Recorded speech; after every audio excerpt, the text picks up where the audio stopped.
Let's skip the fluff and get right into it. This explainer is a pure mechanism to management drill for your exam, mapping pathophysiology straight to definitive clinical treatments. We're using the USMLE Inner Circle notes to look at exactly how pathophysiology directly chooses your treatment.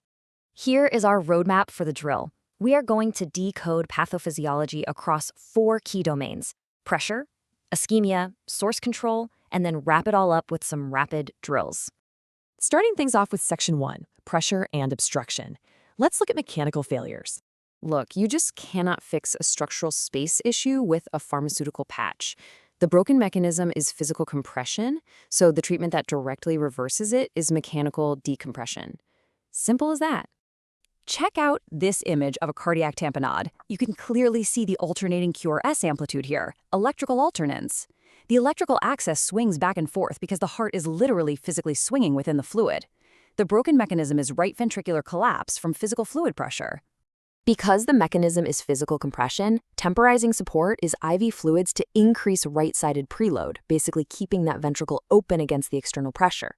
Definitive therapy is a pericardiocentesis, and the common incomplete distractor you will absolutely see on the exam, stopping after just giving those fluids. All right, compartment syndrome. The broken mechanism here is enclosed pressure blocking tissue perfusion. So, temporizing support is removing restrictive dressings or lowering abdominal volume. Definitive therapy is an immediate surgical fasciotomy. And the classic incomplete distractor is just relying solely on pain meds while the tissue dies. Remember, a delta pressure of 30 millimeters of mercury or less is your strict trigger for inadequate tissue perfusion in an extremity. Moving right along to Section 2, ischemia and thrombosis. Let's see what happens when blood flow completely stops. When tissues downstream are starving, the broken mechanism is an occluded vessel, so the treatment that directly reverses it is physically opening that vessel. Giving supportive oxygen or IV fluids might help the global physiology, sure, but they do absolutely nothing to reopen a thrombosed artery. Take acute coronary syndrome. You really have to separate medical support from definitive mechanism reversal. In a STEMI, temporizing support includes oxygen, aspirin, P2Y12 inhibitors, and statins. But again, these do not reopen the occluded artery. Definitive therapy is percutaneous coronary intervention, PCI, within 90 minutes of first medical contact, or thrombolytics if PCI isn't available. The common incomplete distractor is merely giving beta blockers and nitrates while the myocardium remains completely starved of blood flow. See this wedge-shaped peripheral opacity? That's a Hampton hump, brilliantly illustrating a pulmonary infarct from a massive PE. The broken mechanism is acute right heart strain and outflow obstruction. So, for a massive PE with hypotension, systemic thrombolysis, or a percutaneous embolectomy is your definitive mechanism reversal. Now, acute limb ischemia is super interesting because of the viability threshold. The broken mechanism is an arterial embolus or thrombus.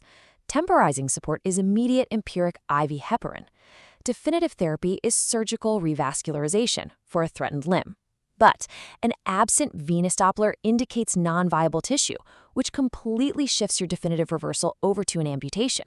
Section 3, infection and source control.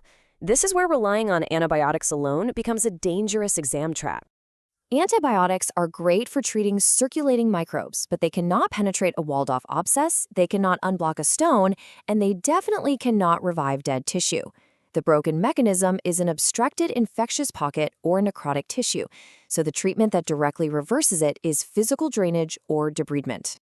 Look closely at this CT of emphysematous cholecystitis caused by gas-forming organisms. You can literally see the luminal gas creating an air fluid level right there. The broken mechanism is necrotic infected tissue in the gallbladder wall. Temporizing support here is broad-spectrum antibiotics with Clostridium coverage. Definitive therapy is an emergency cholecystectomy, and the incomplete distractor, stopping at antibiotics while the gangrene silently spreads. Don't fall for it. Now for acute cholangitis. When a patient presents with Charcot's triad, fever, jaundice, and right upper quadrant pain, the broken mechanism is an ascending infection that is physically trapped behind a biliary obstruction. Temporizing support is broad enteric antibiotics to handle the systemic spread. Definitive therapy is physical biliary drainage by ERCP within 24 to 48 hours. The incomplete distractor is treating only the systemic fever without actually decompressing that trapped, infected bile duct. All right, Section 4, Rapid Mechanism Drills. The crucial point here is immediate recall. You need to name the mechanism before choosing the management step. First up, identify the broken mechanism for this post-operative trauma patient who has decreasing urine output and increased ventilatory requirements after massive fluid resuscitation. The broken mechanism is increased intra-abdominal pressure, blocking organ perfusion and pushing up against the diaphragm. This is abdominal compartment syndrome. So the treatment that directly reverses it is surgical decompression. If you temporize by just giving more fluids, you'll actually worsen the edema and the pressure. Next drill.